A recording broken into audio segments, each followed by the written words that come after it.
Hello, everyone. We're going to start with the next panel, and I would like to ask the panelists to join me here. Oh, sorry. Oh, my God.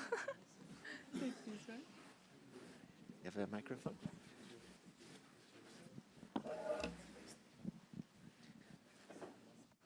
Okay, so my name is Sofia Mantilla. I'm a fourth-year PhD student here working with Jeff at Mineral X, and I'm really excited to be here with this amazing group of people to talk about something that is so relevant to all of us, which is how do we attract new talent to this industry that is so important for the energy transition and for the development of the world. Today, we're going to talk about what is working, what is inspiring, and how can we continue building spaces where new talent feels welcome, supported, and excited to grow. You already heard from Flavia, Doris, and Jeff during these 2 days, so I won't be introducing them.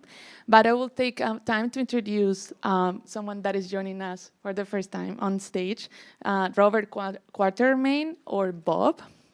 Bob is a professional geoscientist with over 47 years of experience from explorations through operations, mine development.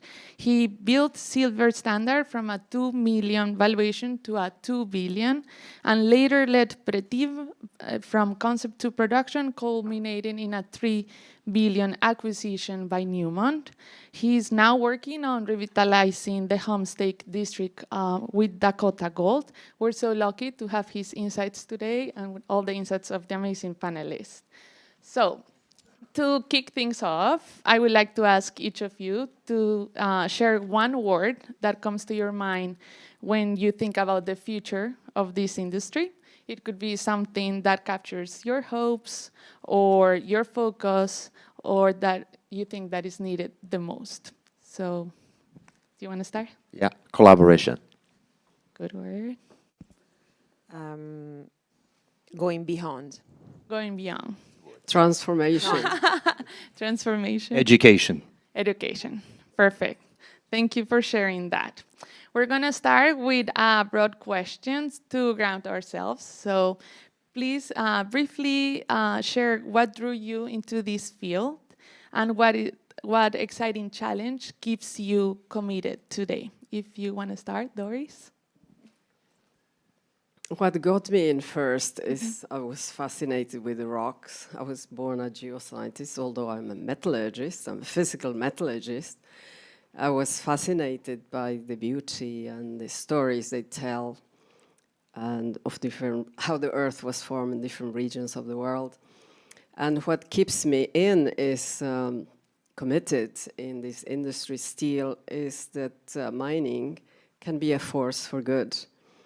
And what drives me is the challenge to design a future where mining enables thriving communities, healthy ecosystems, and lasting prosperity for generations to come. That's great, thank you. Flavia, do you want to share?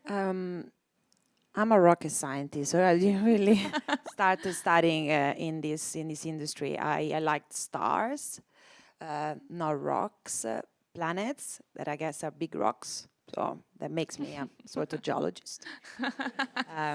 But I fell in love with this industry in the past 10 years. And I guess it took me a while to understand why. What was the thread that connected the two industries. And then I realized that they are probably the two industries that solve the most complicated problems, like probably health is another one, but looking for very complicated things up there and searching for things down there, it's pretty hard. And I've noticed in both of the industry that there is a common search for something difficult. There is a common tolerance to failure. There is a common dreams about making the world a better place. So the more I work in the verge of these two industries, the more I realize we are all a soul of explorers, a soul of trying to help Earth, and I like that. Keeps me going. Thank you. Bob? I started, I was a Boy Scout and liked to camp. And while I was at university doing computer science, the first job I got was working for the Geological Survey of Canada, north of Baker Lake, so kind of the center of our country around the Arctic Circle. And I went back 4 years after that, prospecting for gold and uranium at the time. It was certainly a focus one, and decided to go on and actually get my master's. And in doing that, decided I need underground experience. So I went and worked at the Lamaque gold mine as a mine geologist, and then the David Bell mine. And so that helped inform the career that I've currently had. And what I'm excited about is what we've seen the last few days. Matter of fact, yesterday with the fast session of the students that are here, and to see that cohort and their enthusiasm for what we're doing. This is a very different industry than it was in 1981 when I was working underground. If I was looking around here, there are gentlemen of my vintage, and that's all it would have been. And we look at the diversity in the room today, globally, and across all the spectrum. That's what excites me about it. The talk about recycling. We have to do better as humans on this planet with the materials that we mine out, and we need better education across all aspects, and being able to take some of the individuals here and get them into government, be the statutory decision makers. That's part of our aspect of getting collaboration. We need everyone to understand that if you don't eat it, we mine it, and everyone needs to understand that in the society. Thank you for that. And a shout out to Doris. She was the one that helped us plan and organize the speaks with Jeff. So thank you very much to Doris. And Jeff, do you want to share? Yeah, well, I'm a late bloomer. When I was 18, I had no idea what I was going to do. Living in Belgium, it was, drinking beer and go to soccer. And so I told my mom, I says, I want to do sports. And she says, no, you're not doing that. It's okay, you're going to do engineering. And I says, okay. And it was, it was a logical thing for me because I was good at mathematics. And so if you're in France or Belgium, you would do engineering. And so I did engineering, and I loved it. I love mathematics. I love the language of it. I love how you can solve problems in general ways. But I thought it was a little boring. And so after 2 years in Belgium, you have to choose, whether mechanical engineering or... And so I looked at this, and this is mining engineering. That's interesting because it involves the earth, right, and geology. It wasn't a clever choice because the last coal mines were closing in Belgium at the year I started mining engineering. But the program was renewing, and it was more about geophysics and data and so on. And after my degree in mining engineering, a master's degree, I was like, what do I do next? I have no clue what to do next. So if you don't know what you're going to do next, you do a PhD, right? And then after that, you do a postdoc. And that's just how I went through that, right? So a postdoc at Stanford. Yeah, Stanford, where is that? Oh, that's there in California. That looks great. So it was very serendipitous. But I think in the end, my love landed in creativity. Research, I thought was an amazing thing. You can create things. And I also thought that the intersection of mathematics and earth and computer science, at that time I had a lot of potential. And I think that's how I got into this world. And so here we are today. Thank you. Thank you for all those great stories. So we're going to talk about 4 topics. We're going to start with historical and social perceptions. Then we're going to talk about talent for the future. Then we're going to talk about entrepreneurship. And at the end, we're going to finish with integration. Everything through the lens of attracting and retaining talent. So we're going to start with a big one, which is historical and social perception. And for that one, I would like to ask Doris. And you're a pioneer in regional transformation and a senior leader in the resource sector. So I would like to know, how does the legacy of industries like this one shape how young people view careers in sustainability and resource development? And what needs to change for these industries to earn the trust of new generations? Do I have 2 hours? Sorry. But it's very important for us to hear. I can talk forever about this, but I will just keep it short. Our reputation follows actions. So the industry has to genuinely demonstrate that's doing good for the people, for communities, and for the environment. If we can't demonstrate with measurable, transparent results that we are doing beyond for the benefit of the planet and the people, we have no case to make. So we need results and so on, and people have to see those actions, that we are actually doing things differently from the past. The past doesn't help us, but we are the most wanted industry right now. Is an opportunity of a lifetime for all of us to come together and really do more than just, so going really from exploration, on extraction, exploration into contribution. Thank you. I love that of actions. Bob, building on that, can you share a moment when any of your organizations took a bold, values-based step that helped bring a mission-aligned talent? Right, I wouldn't necessarily was bold from having worked in a number of countries around the world and engaging with the local populations. When we were building or starting to explore for the Brucejack mine in northern British Columbia, we were an area of our First Nations, and we had to engage with a number of them in order to have the consent with respect to advancing our project. And I'd asked one of the elders who was advising us about language and permission. And I was first going to meet the watershed chiefs of the Gitxsan Nation, and if I could speak in their language. So the first time they see me as a white mining CEO was in their language. And I did that. We learned phonetically how to speak Gitxsan and speak with the watershed chiefs appropriately. And I was able to carry that over when I met with the elders of the Nisga'a Nation. And so suddenly they saw that, as the word came up, that we could be collaborators. We were curious about what did they need, what did their youth need? And we were able to work with the local universities and say, listen, these are all the talents that we're going to require at the mine. Here's what's able to be provided at the local trade schools. So how do we start? And particularly engaging with the families and the mothers who would come out and say, we'd like our children to have better opportunities. And so I've now left the mine some time. It's now a Newmont asset. But we had up to 40% First Nation employment, 90% local, and about 25% gender parity by asking permission, communicating in the language locally, and getting that mutual respect going on. And I think that really helped us basically permit that mine in record time. We discovered it in 2010, and by 2017 it was in full production. And it was because we engaged respectfully and with language to the local communities. Thank you for that. Now we're going to move to the second topic about talent for the future. Jeff, I want to ask you this one.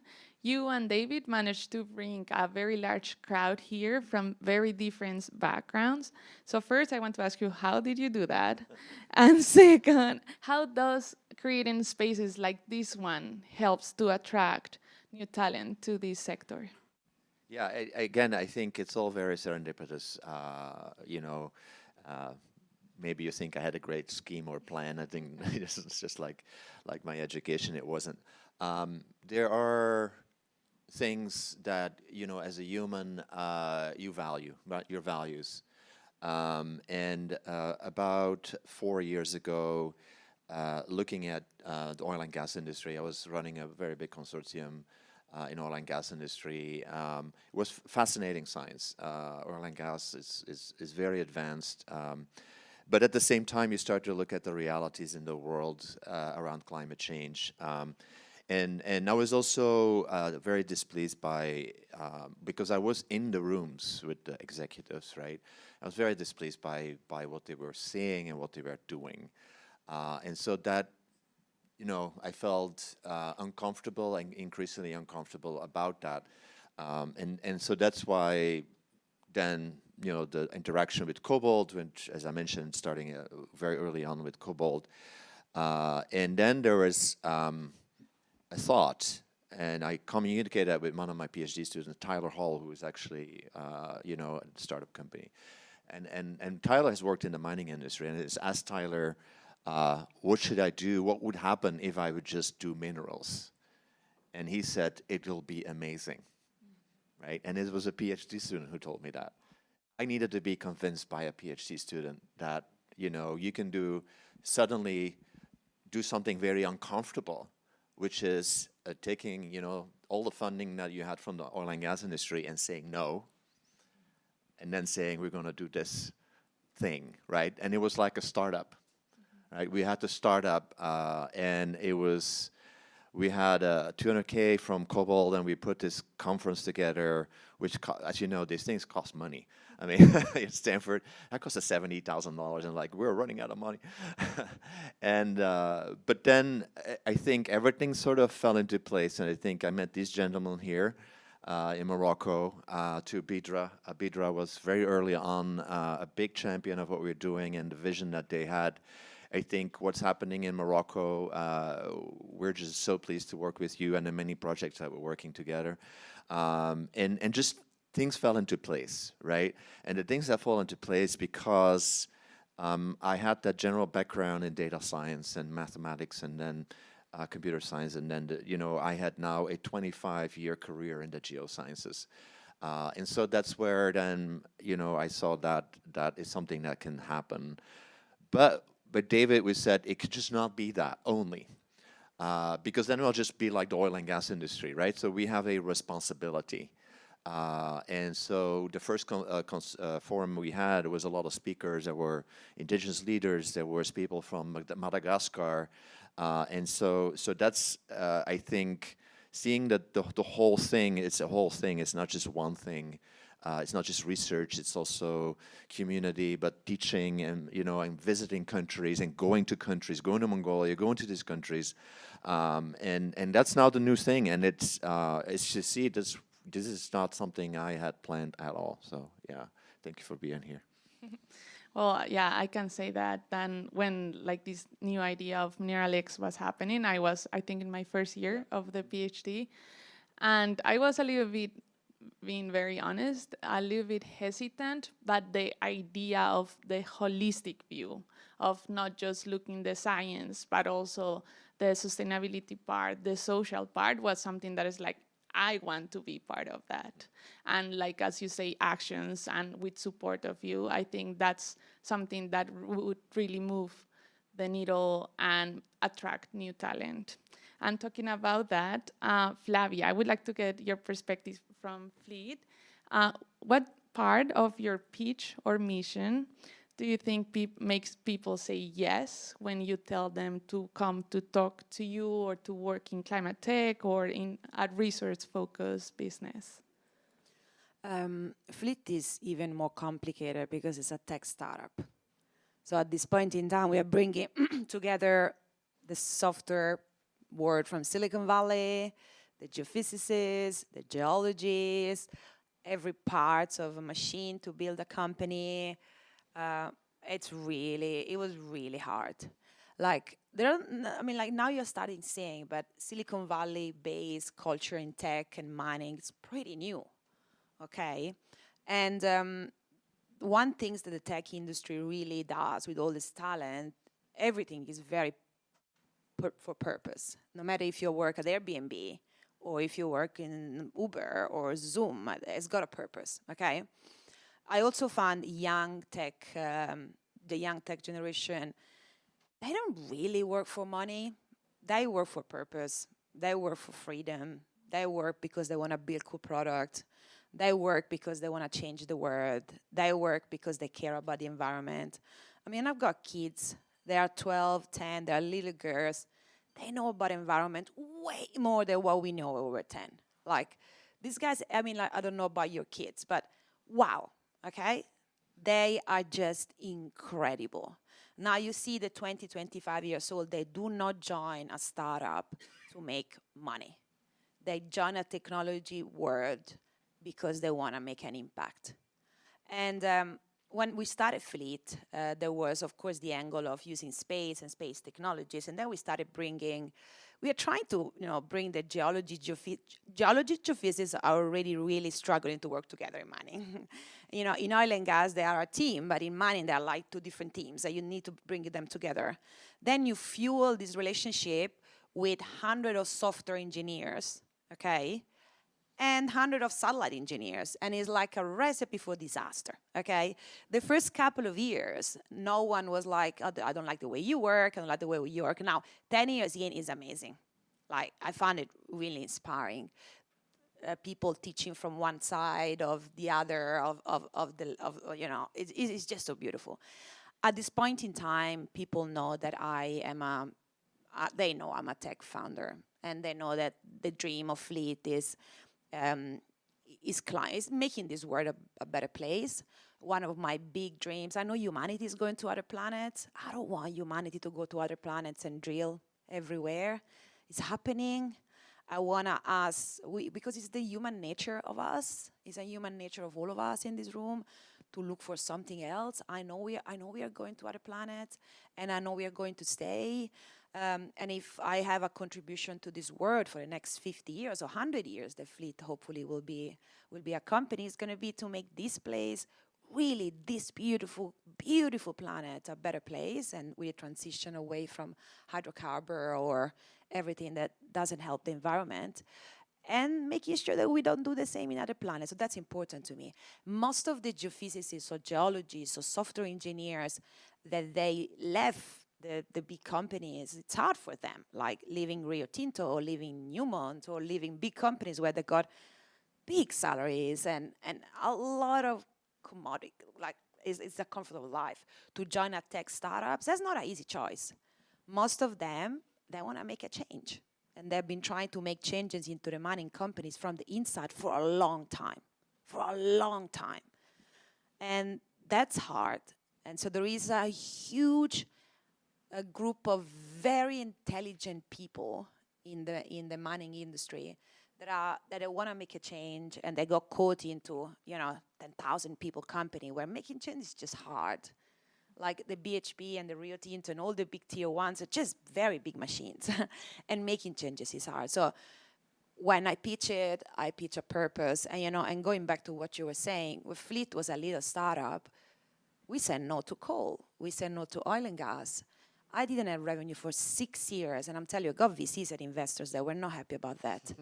And VCs, we are like, just take the oil money, and I'm like, no, it would have been easy for us to take the oil money 6 years ago. It would have been easy, but it doesn't feel right. Like, you have to wake up in the morning and work, and making sure that what you're doing makes sense to you and makes sense because changing is hard.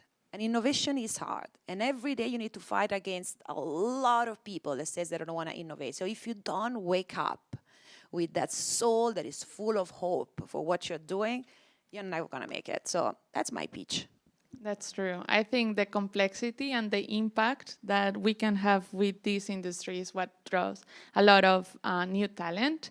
But we need mentorship, right? Mentorship is very important. So I would like to ask you, Doris, what kinds of programs or peer networks are more effective in empowering diverse founders in resource and climate-focused ventures? I think it's more than funding. And most of startups founders are in love with their technology and miss the market. So it has to probably be the other way. Figure out what's really urgent, what's needed out there, what's people willing to pay whatever for whatever needs for a solution, and then develop the solution. And then it's probably going to be better, but it's even more than that. You might have a solution, but you still can't penetrate the market. I believe they need ecosystems that are focused. For example, that's the reason I work and design sustainable prosperity. So it's a region tying the market, the urgent needs, and the technologies that are ideally suited to the region. So you have an ecosystem to tie the the resources, the market, the innovation, the technologies, so that everybody can thrive. Yes, that ecosystem is very important because it could be very intimidating as a young person to enter such an industry. So the mentoring is so important. I want to talk about our final topic, which is inclusivity and integration. So for this one, Bob, I would like to draw from your experience in leadership. So what does real inclusion looks like in an industry like this one or a company today?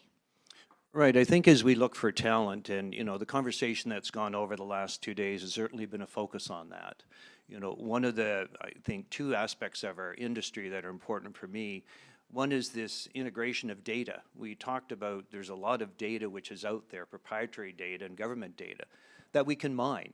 I mean, there's a great example back in 1999 when Rob McEwen put all of his data up at Goldcorp and let people come out. It was open sourced and found mineralization there. So we need all of that talent to be able to look at that data and be able to come in. And so the industry's changed much of that way.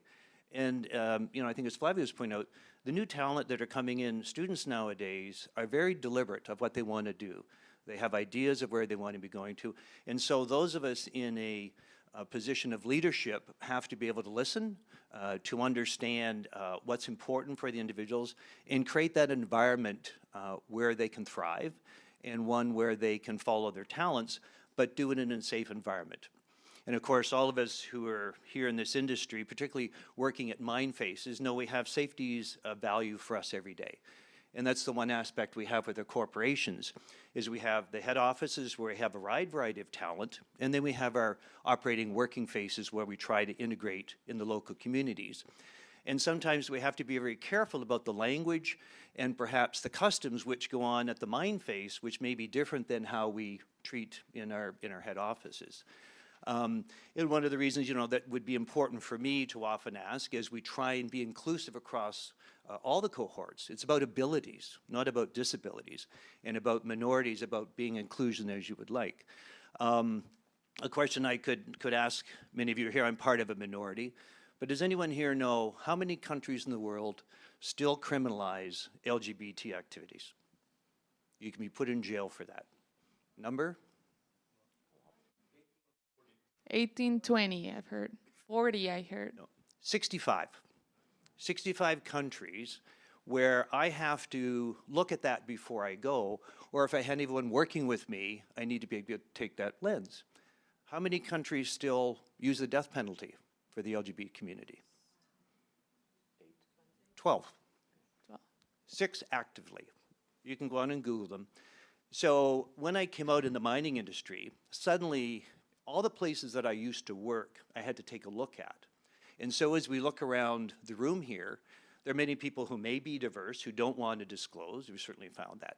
And as I look at the talent which is here, we need to create that space. And the one thing you want to avoid is someone could be working in your head office in one jurisdiction and actually be put into another jurisdiction where with the social media, you may have an issue. So it's something that leadership has to look at, and I think that's what we bring here, is myself who've had a great career and want to continue to do it and see the talent we need. We need talent to come and look at data, and that talent is across, they're computer scientists, they're not mining and geologists, they're statisticians, and they're individuals who look at the stars, and we need them to be able to come in, but create that safe environment for them. And we now know the news cycle perhaps isn't the best with perhaps minorities, and so you need to be able to create that in your own office space, that value people for the talents, who they are, not for part of their personality. Thank you for your courage, Bob. Thank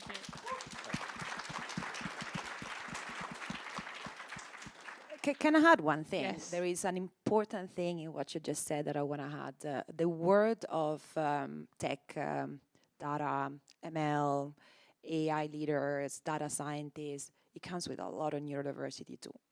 So it's not just simply cultural differences, where you come from. Our nerdy world is full of beautiful, intelligent people with all sorts of neurodiversity, and this is why they're so incredible, okay?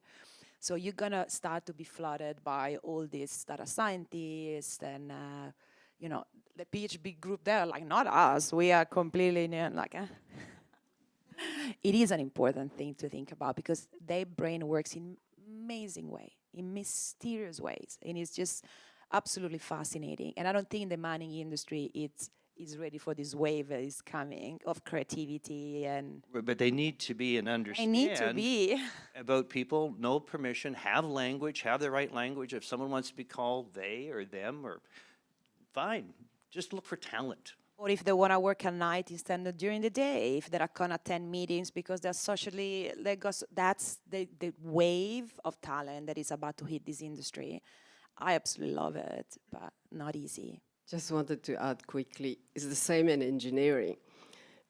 So it's really beyond diversity and inclusion. I believe it's about integration.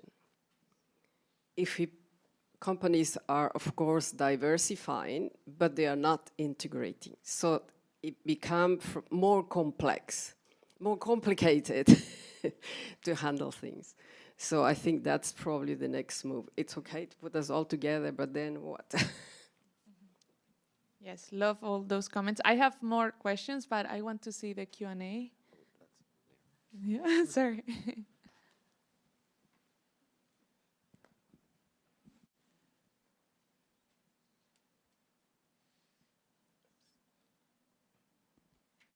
Yeah, actually here at Stanford, there's no Q and no wait. Oh.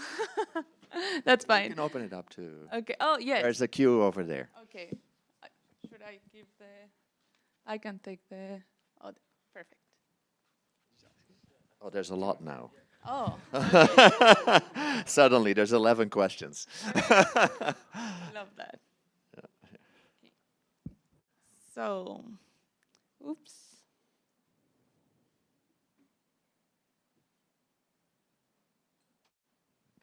Well, that works. They're gone.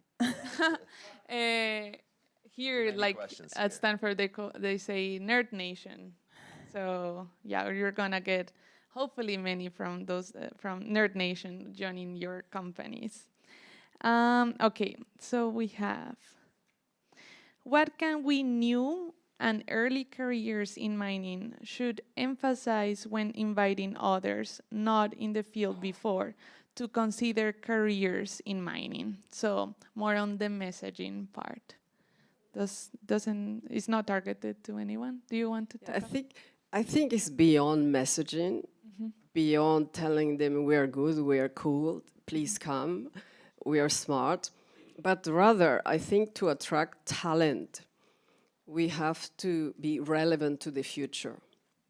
So what that means is addressing global challenges. Equity, sustainability,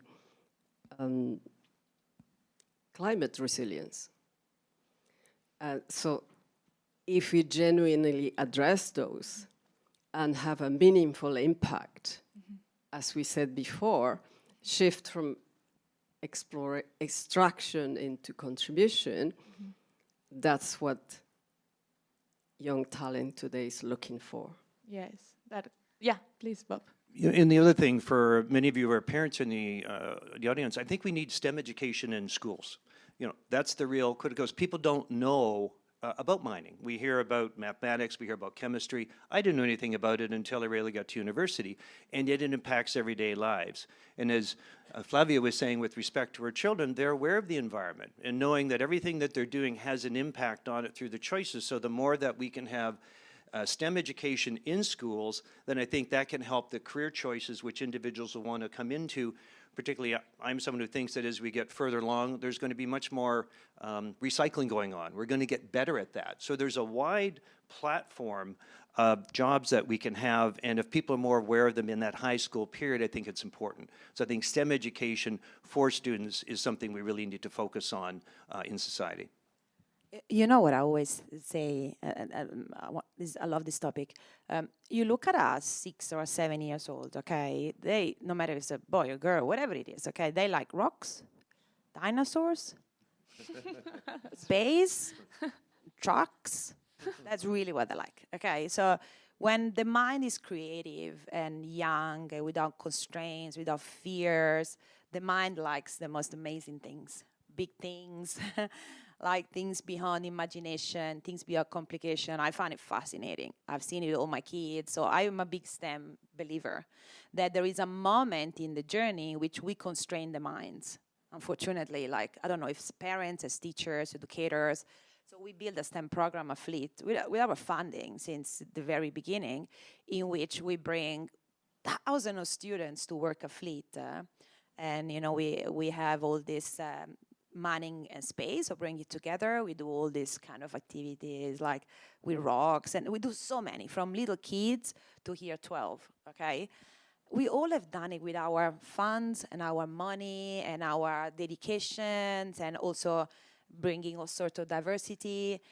What we need to remember is that there is an age that is around like 11 and 12, where that love for big things goes away from a reason or the other, and we need to grab there. We need to grab there. When they started to be teenagers, they still need to like the stars and the rocks and the dinosaurs and the trucks or whatever really cool things are. We need to show them. And I like what you're saying. You know, you don't follow what you don't see. Like, examples talks more than words. So you need to be that example. Like, I know how important it is a woman in tech, founder, CEO. It's important, okay? It's an example, it shows a path. Each of you are an example here, so let's don't forget that. Just wanted to add to that. We are all born scientists, innovators, dreamers. But then, as Flavia said, is what happens? We go to school and we start forgetting all this creativity and so on. But we scale up a program in Canada for 3 years where we got kids from elementary, middle, and high school to do work at the graduate school level. So what we did is just keep them in awe and wonder, in this creativity, and in this life of possibilities. And so we work with the older kids. Was hard for them to lose the fear of knowing the answer, so they can formulate the right questions, formulate the right hypothesis, and then test that hypothesis, analyze, and have a chance to discover something new. So if we complement the education system with this type of programs, we can increase significantly the supply of people going to science, going to whatever they go, but there'll be more scientists. At least they'll be better connected to the earth, so to protect the earth and solve the global challenges. Thank you. True. Thank you for that. There's many questions. I like this one. He said, as a young person, I identified with what Flavia said about young people working not for money, but the mission. Why do you think young people are more value motivated? That's a question that I try to investigate all the time. You know, I've tried to investigate it in my life, generation of my parents, generation of my kids. Try more and more to understand. When we get old, we always look at the new generation. We're like, oh, these kids are, like they're lazy. Like, I look at the young generation and I'm amazed. I think the education is changing a little bit. I think there is way more exposure to information. Like, I got my phone when I was 16, right? Some of you maybe later. So these kids are exposed to all social media information, data. So since very young, they have learned that they need to understand things. They know there is fake news. They know that they need to firm their own ideas, okay? And that's created a generation of very smart people that they care about big things. So by the time all these 10, 12 years old will reach university, will change this industry forever. It's, I think it's gonna be fantastic. So I think they had to survive in this world of a lot of information, and their brain works amazing. There are also some people that are not that smart, but most of the one that we know, and hopefully the one that we will get is in this industry. So I think it's quite incredible. Let's go. Yes, let's go. So we're almost finishing. Thank you so much for all your insights. This has been motivated, and I also hope that the new generations here is excited like me. And also I hope that the people that is more seasoned in the industry would take young people and be mentors for them, and that also help spread the word about what this industry can do for the world. Thank you very much. Thank you, Sofia.